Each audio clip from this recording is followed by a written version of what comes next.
This happened months ago and I still don't know if I did the right thing. My younger sister, who's still in high school, had been dating a guy we will call Chris. Chris is a smart, charming, good-looking dude who cares a lot. I didn't like Chris at first because he was dating my little sister and I had a hard time opening up to people, but he's a genuinely cool kid, very kind, gets good grades, plays sports and is on a good path. He became a good friend as well. Anyway, I come home from work a few hours early and there's a car sitting in my spot in the driveway. I didn't think much of it because she always has friends coming over. I walked in the front door and saw her with another guy in the living room.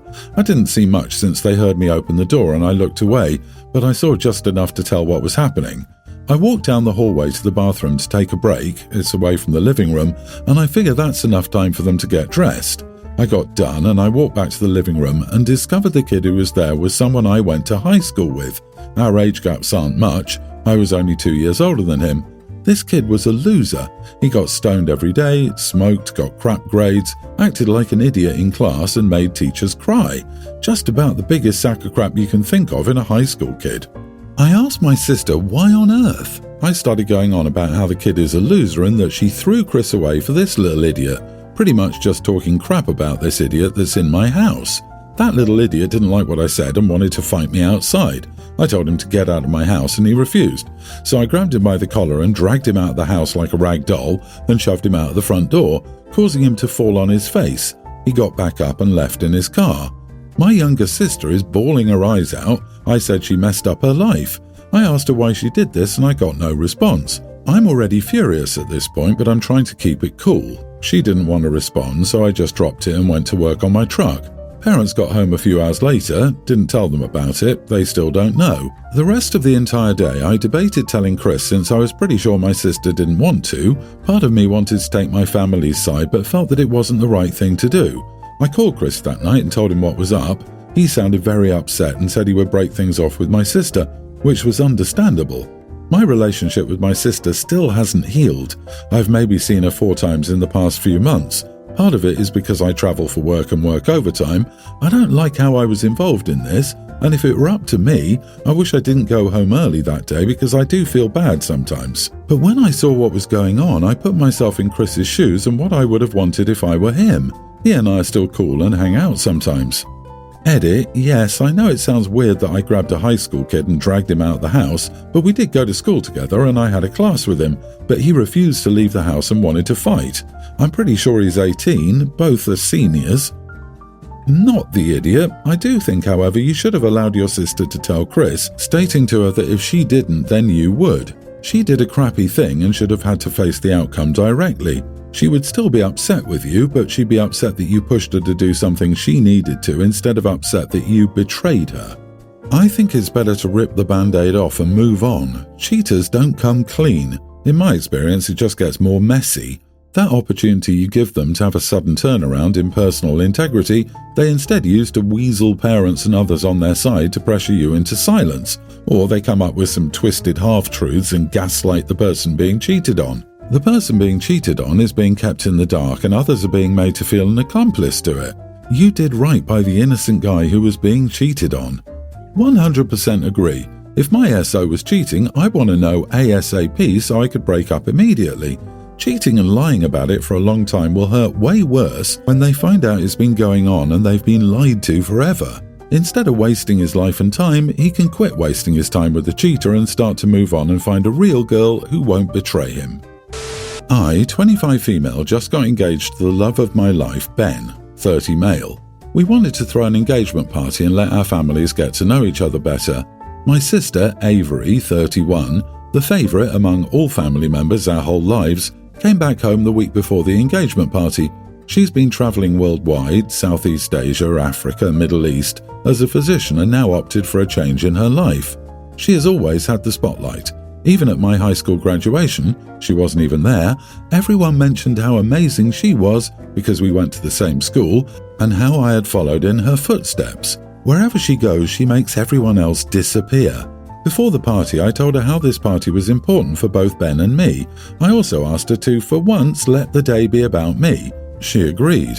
During the party, everyone from my side of the family just briefly saw us and went to Avery to ask her about her adventures in Uganda or Yemen. In just half an hour, she had the whole family around her. I called her out and said she needed to try not to take the spotlight again. She said I was being ridiculous and that it wasn't her fault she had a life people wanted to know about. I told her she could either go back inside and keep a low profile for the rest of the night or leave the party and talk about herself as much as she pleased. She called me pathetic and jealous and left. My parents are mad at me and say I should have understood the situation and made a better judgment. Am I the idiot? I feel mixed on this one. For one, it's not Avery's fault that people are curious about her life, but on the other hand, you addressed this with her. You asked her to let your engagement party be about you, and she agreed. You wouldn't have cared if the same group of people had assembled around Aunt Maud to hear the thrilling story of her recent hip replacement. I think you are the idiot. If you wanted your sister to make herself small and silent, you shouldn't have invited her. OP's not the idiot. If she can manage to become a physician, she should also be able to divert attention away from herself. She ignored your request. She's the idiot. While your parents may undoubtedly be proud of her, they should be proud of both their daughters and understand your feelings.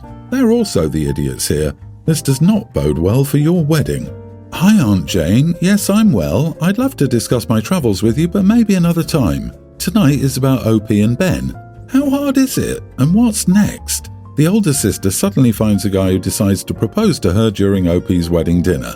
And when confronted, I would say, but I'm in town for a few days and that's why my fiancé decided to propose to me right now in the presence of our family. The family members wouldn't see anything wrong with that either. My daughter-in-law does not like me. My son got her pregnant in college and I told him to get a paternity test since he was not exclusive with her and she wasn't either. He told me she was seeing other people. He did, and he is the father. The first time I met her, she told me it was not a pleasure to meet the person who thinks she sleeps around. I never called her a derogatory name. I tried to explain but got cut off by my son. He and I had a conversation and he told me to drop it. Shotgun wedding and one kid later, he's a few months old, our relationship is strained. I see her at family events, but that's really it. I've been blown off so often when inviting them out that I don't anymore. I've accepted that I won't be a strong presence in their lives or my grandkids. Now the family rotates who does holidays. It's her time to host Thanksgiving. I sent a text asking what time I should be over and if they wanted me to bring anything. She told me I wasn't invited, but my husband was. I discussed it with him and we decided to host our own. I informed the other kids what happened and I would have dinner at my place if they wanted to come. Well, none of the other kids are going now and I'm getting texts from her and my son that I'm acting like a jerk and to cancel my Thanksgiving gathering. I sent a text with screenshots about not being invited to my son's house. He said he didn't know I wasn't invited and thought I was hosting to anger his wife. He sent texts that confirmed that. Edit. I called daughter-in-law to ask how he presented the paternity test and if they were exclusive at the time, no pickup. I got thrown under the bus and they were on a break when she got pregnant. Apparently they dated for about 2 months, had a break, became buddies again and got back together. Then she found out she was pregnant. He presented it as me forcing him to have the test. Not the idiot. I'm sorry for you that your daughter-in-law is such an insufferable person. If she wasn't exclusive to your son when she got pregnant, then suggesting a paternity test is the smartest thing to do. If she feels slighted by this, then it's her fault. You did nothing wrong, and the fact that she blames you shows that she blames herself but can't admit it. I'm really happy for you that your other kids are standing by you here. If she wants to invite your husband but not you, it just shows what a pathetic human being she is. I pity your son and grandkid having to live with someone like her. Info: why are you blaming this entirely on your daughter-in-law, not your son? It sounds like, years ago, your son convinced her to get a paternity test by blaming you and making it sound like you called her a whore. Maybe she was exclusive, but he wasn't. You need to wave a white flag, sit down and talk with just her. I wouldn't be surprised if he's been sowing discontent between you for years, just so you don't out him. Totally agree. I think he was the one not exclusive and didn't want to make that clear to the baby mama. He lied and has to live his whole life now because he's a coward who can't say, yes, I wanted you to have a paternity test. If I was 100% sure my mother-in-law called me a sleep around while I did nothing wrong and just so happened to carry her son's child, I'd be on low contact for years too. I, 30 female, have a young baby and just told my husband's entire family that they are not allowed around her at all until she's 6 to 12 months old. I made this decision without my husband and I don't feel I'm wrong, and I refuse to backpedal from my decision regardless of how it makes him feel. Long story short, both my mother-in-law and my sister-in-law came to see the baby last week, and a few days following this, the baby was sick, super congested, fussy, puking, etc. I brought her to the doctor. She's fine but has an upper respiratory infection. Doctors told me to continue to breastfeed on demand and they gave her an RSV vaccination. Well, my husband called his mom when we were leaving the doctors and he had her on speaker because his phone is busted and only works that way. He gives her the rundown on what's going on with the baby, and that's when she basically tells us that not only was she exposed to the flu by one of her clients, but apparently sister-in-law's husband had the panini flu the week before her coming to see the baby. Neither of them told us this when deciding to meet our daughter. In fact, I specifically asked them if either of them was sick or around anyone who was, and they said no. So they lied to me about it and continued their facade while at my home because their husband's other sister called while mother-in-law and sister-in-law were at my home, and I told her she couldn't come over because her daughter had the flu and I wasn't chancing it. Mother-in-law and sister-in-law heard me say this on the phone and still made out like they hadn't been exposed to anything. Needless to say, I confronted them both via phone, and I was met with a, "You need to build the baby's immune system, blah blah, it's not a big deal, she'll be fine," etc. So I told them that neither of them was welcome here or around my daughter until she was 12 months old, if even then, because they are selfish as heck. My husband is furious right now. He says I'm going to isolate him and make him depressed. He has a history of depression. That he needs his family, big family man, and that I'm selfish to do this to him right before their big family holiday celebrations, Thanksgiving and Christmas. I told him I didn't care. Our daughter not becoming sick is my top priority, and his family doesn't care about that, so they aren't welcome around her. My friends also say I'm wrong because this should be my husband's decision too. OP, you are right.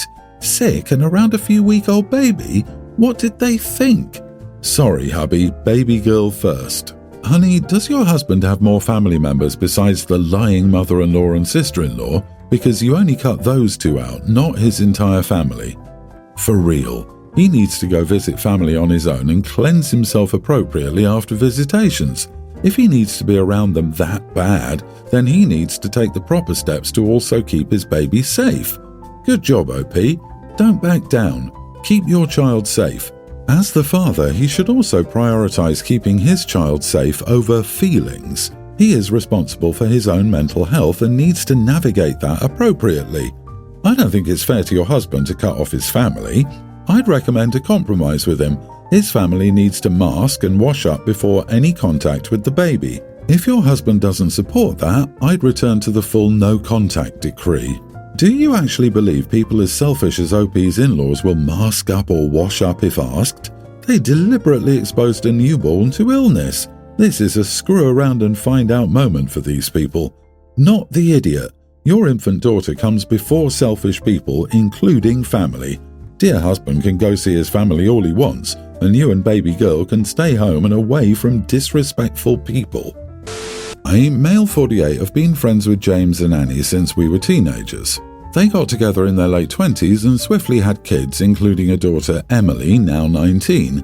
James and Annie were kinda crazy as teenagers and in their 20s. Both of them were at every party, taking drugs, having casual intimacy, and lots of boyfriends and girlfriends, which is their choice. As parents, they were very relaxed and honest with their children about their lifestyle. Now Emily is traveling and clearly doing the same. She posts a lot on Instagram, demonstrating this. In addition, my daughter, same age, has said that she is very fun. Recently, we all went for dinner, me, my wife, James and Annie. Naturally, we talked about our kids. Mine are at college and working. They were talking about Emily and how they think she's being young and it's her time of life to do it. I said, the apple doesn't fall far from the tree, I guess. James asked what I meant and I said, well, she seems to have a lot of boyfriends and parties. James got mad and asked me not to speak about his daughter's friends. Subsequently, Annie texted my wife and said it was an inappropriate comment. Am I the idiot for saying it? Yeah, you are the idiot. Dude, why the heck would you even say that? I'm genuinely asking why you are so concerned about their daughter's life exactly. This is none of your business, and you need to stop making comments about things that have nothing to do with you, especially children of other people. Note the comparison to his own kids going to college and working sounds denigrating, like my kids are better. This is hilarious because his kids are doing the exact same crap. They just aren't open about it because they know how he is.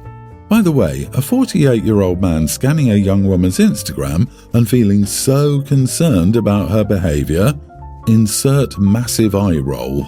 Your choice of words is one thing, but your tone is revealing. It sounds like you're judgmental and jealous of the life experiences these people and their daughter are having. Your children said she was fun. Why are you looking at her Instagram posts if you disagree? You seem oblivious to your rudeness and judgmentalism. Learn some manners.